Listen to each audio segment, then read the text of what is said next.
भाई साहब, ये भाई हमरा वोट चोरी हो गया है। अनबख्त है के हैं? पुलिस वालन की यही ड्यूटी रहेगी कि तेरा फर्जी वोट ढूंढे। फर्जी वोट नहीं था वो। किसको वोट डाला था? वो हम नहीं बता सकते हैं। अबे दिमाग के अंधे, पुलिस वाले इंसान होते हैं, राहुल गांधी नहीं होते हैं। राहुल गांधी नहीं होते हैं। राहुल गांधी नहीं होते हैं। राहुल गांधी नहीं होते हैं। वोट चोरों को तो राहुल गांधी पकड़वा सके भाई। सपोर्ट कर राहुल गांधी को, वही वोट चोरों को पकड़वाएगा। राहुल गांधी पे भरोसा रख बेटा। राहुल गांधी पे भरोसा। ये राहुल गांधी कौन है? जौन हमारी मदद कर सकता है? जी का देखो सब उका नाम रट रहा है। हम जो देखा हमरा तो साला फ्यूज ही उड़ गया।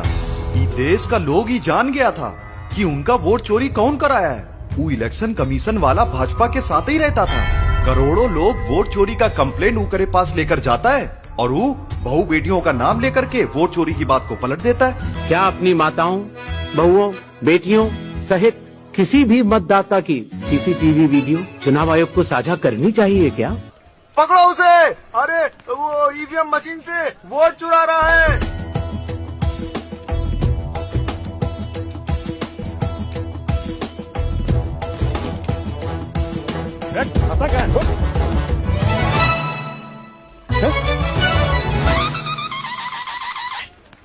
ऐसे तुम कर क्या रहे थे वहाँ? रिटर्न ले रहा था। वोटवा ले लिया और रोजगार नहीं दे रहे हैं। ई वाला बूथ पर बीजेपी को 2 बार वोट डाला था, उठते ही लिए, बाकी रिटर्न डाले। 6 वोट अकेले मार दिए। अकेले मार दिए। भाजपा का? भाजपा का। कब मारे? सवेरे। हाँ। अकेले 6 वोट मारे। अकेले। उत्तर प्रदेश में ग्राम प्रधान के लड़के ने 8 बार बीजेपी को वोट दिया। न कोई एविडेंस है, न कोई सबूत है। कुछ मतदाताओं द्वारा दोहरे मतदान के आरोप लगाए गए। सबूत मांगने पर जवाब नहीं मिला।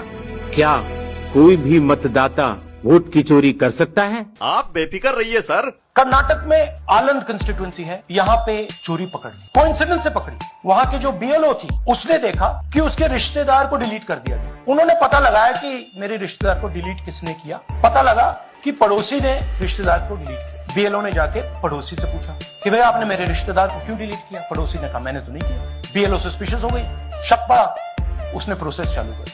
क्या पता लगा कि फाइलिंग ऑटोमेटिकली ऑनलाइन हो रही है। मोबाइल नंबर्स कर्नाटक के नहीं यूज हो रहे, मोबाइल नंबर्स दूसरी स्टेट्स के यूज हो रहे हैं। इनफैक्ट कर्नाटक के नंबर थे ही नहीं उसमें। मतलब आप दिल्ली में बैठे डिलीट कर रहे हो, आपका नंबर तमिलनाडु का है, और जब हम चेक कर रहे हैं कि भैया आपका नंबर है, तो आपका नंबर है ही नहीं, किसी और का नंबर। तुमने कछु किया ही नहीं और हमने तो कुछ देखा भी नहीं।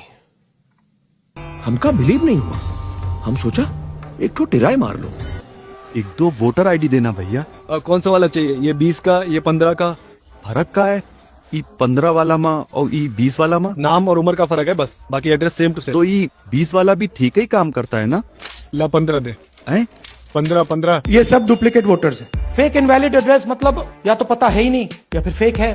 Bulk voter single address, 1 bedroom का घर है, उसमें 50 लोग का एड्रेस है, और जब हम वहाँ जाते हैं वहाँ लोग ही नहीं है, वोटर ही नहीं है। अरे भैया ईवीएम हैक वैक नहीं होती। तो वोट भाजपा को कहा जा रहा है? मैन्युफैक्चरर अनभक्त है का? अरे भाजपा को वोट देने की जरूरत भी नहीं पड़ती, वो डायरेक्टली हैक कर लेता है। डायरेक्टली हैक करत हैं तो ई वोटरवा का जरूरत? अरे क्या करूं इस पप्पू भक्त का यार। भैया मोदी जी को तो पूरी दुनिया ने जिताया है, हमने तो इनके सिर्फ फर्जी वोटर बनाए हैं।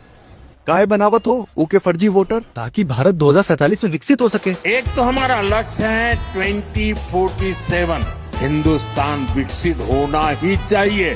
No compromise. मारो हमको जिंदा मत छोड़ो सालो। हम कोई मंदिर का घंटा है कि कोई भी आके बजा जाता है। एक तो हमारा लक्ष्य है 2047 लागे तो यो अनभक्त है। हिंदुस्तान विकसित होना ही चाहिए। तो रिस्पॉन्ड नहीं कर रहे है। No compromise. गोबर खाएगा? सुनते रहे, जवाब नहीं दे रहे। लागे वोट चोरी का सदमा पहुंचे है। फिर स्टिकर्स क्यों लगाए हैं? भक्त डिफेंस। जैसे दीवार पे भगवान का फोटो लगाते हैं ना, ताकि कौन मूटे नहीं। हम इनका लगाता हूँ ताकि कौनो भक्त पीटे ना।